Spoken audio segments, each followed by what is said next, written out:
come down amongst us.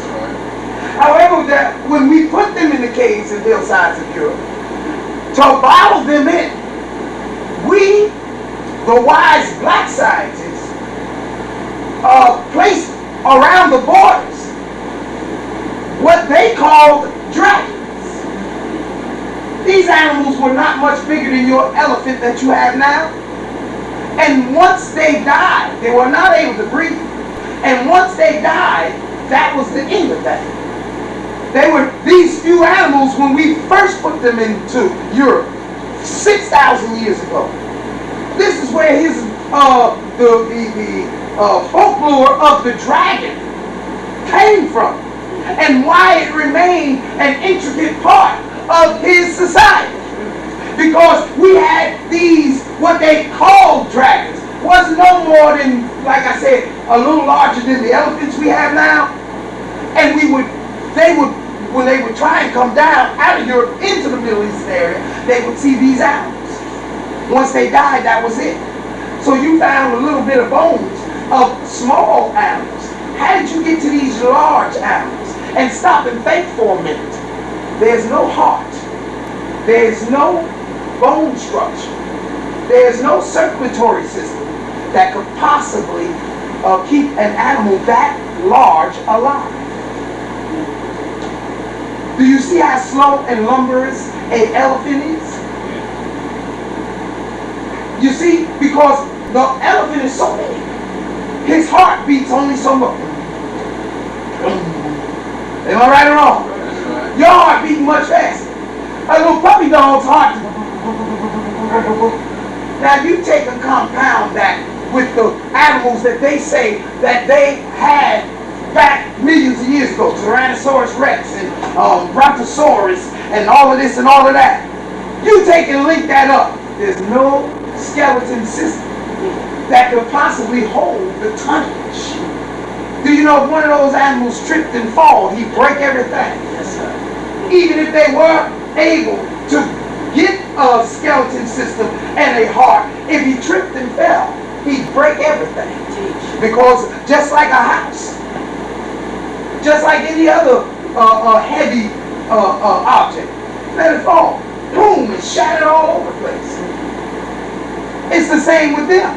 So when they talk about dinosaurs, when they talk about, oh, the earth, something hit the earth and it killed off all the dinosaurs, you're simply trying to ultimately provide an excuse for what is going to be uncovered, and that is the fact that there never was no dinosaurs. Like the Honorable Elijah Muhammad said, another one of the things he taught us, that ultimately he said he would put his head on a chopping block if you can prove him to be a liar. They already know that it's going to come out. There wasn't no dinosaurs ever on this planet. Well, none of those brontosaurus and big giant things that they tell you about, big winged creatures and stuff, all lies. And he knows it's going to come out that they're all lies, so he's cleaning it up. Well, there was a meteor that hit, and that meteor must have killed everything because it blotted out smoke, a dust storm, and blotted out everything. And none of that ever happened. We know what happened 66 trillion years ago. Y'all understand? Yes, sir. Now, Elijah Muhammad taught us about a man by the name of Yaqub, who he said grafted white people into existence.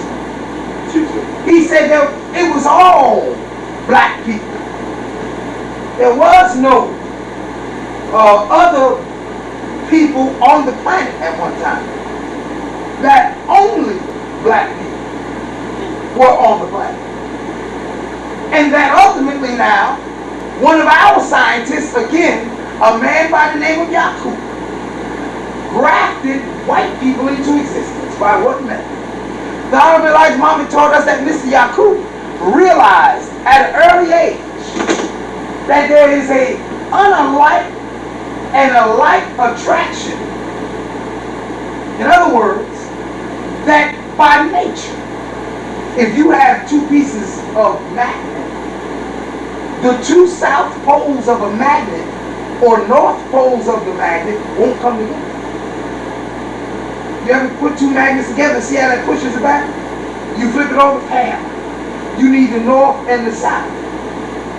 Mr. Yaqub studied this. And the messenger said Mr. Yaqub was playing with 2 pieces of steel at 6 years of age. And while playing with 2 pieces of steel at 6 years of age, Mr. Yaqub realized that the law of unalike attract and alike repel, that law was universal. Mr. Yaqub realized, if I can make an unalike man different from the black man, I can make my man to rule, and thereby making him the God for a period of time. So Mr. Yaqub studied genetics. That's when he went to college. That's all he studied. And by the way, you know, I wish my Jehovah's Witness brother was here, because he would realize that we had colleges and universities thousands and millions of years ago also. He a Johnny-come-lately on the planet. That's why he act like a Johnny-come-lately. Act like kids. Kids act as though the world started spinning when they were born. And I see that in even young adults. Y'all still have that same mentality. Like the world started spinning when they were born. Do you understand? I'll give you an example. The other day at my house, all my children were at my house. And I started singing Shorty. So while I was singing Shorty, and then I went through some of the rap lyrics of Shorty, and my daughter said, "Who taught him that?" And I stopped her. I said, "Baby, when did you know a time when there was not rap music on the planet?" She said, "What you mean?" I said, "Just that. When do you know of a time? When do you remember when rap music started?" That's what I asked her. No. I said, "So that means when you was born it was here, huh?" "Yeah." I said, "That cause it came from us." Asking me who taught me how to rap. I said, "I taught y'all how to rap. You didn't teach me how to rap." Then I took them on back. My wife jumped back to Sugar Hill Gang. "Yeah, man, that shit." I said, "Excuse me. I got to take you back to the last poets. The revolution will not be televised. Niggas will BS and party. Gil Scott Heron. Those are the original rap books." Yes, sir. Long before the Sugar Hill Gang. We was already doing it. But ultimately, like white folks, they think that since they knew on the planet, that's how come Columbus talking about he discovered something when people was here already. You understand? That's right. We already had universities. We already had high levels of learning. So ultimately now, Mr. Yaqub studied at all of the colleges and universities in his area. And by the age of 18, Mr. Yaqub had graduated.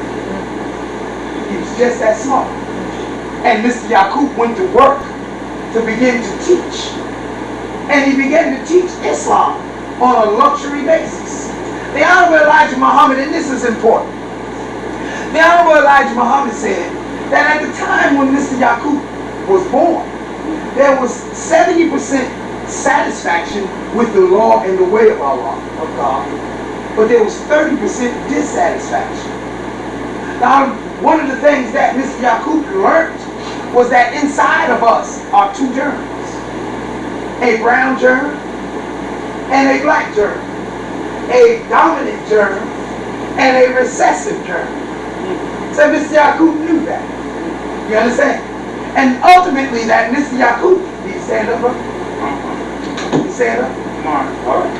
Ultimately, Mr. Yaqub, because that's what I tell you, I know how it is, and I said it to you last week, it's a compliment, because it's a compliment when we see black people sometimes get a little tired, because the slave master never allowed us to learn for 400 years. So now when we start to learn, start to read, we start to learn, get to yawning, get a little spine tired real fast. He never allowed us. So that's why when I see that sometimes I say, "Look, stand up, just relax yourself, do what you need, because I need you to hear what I'm saying." Mr. Yaqub began to teach. He was born, the messenger said,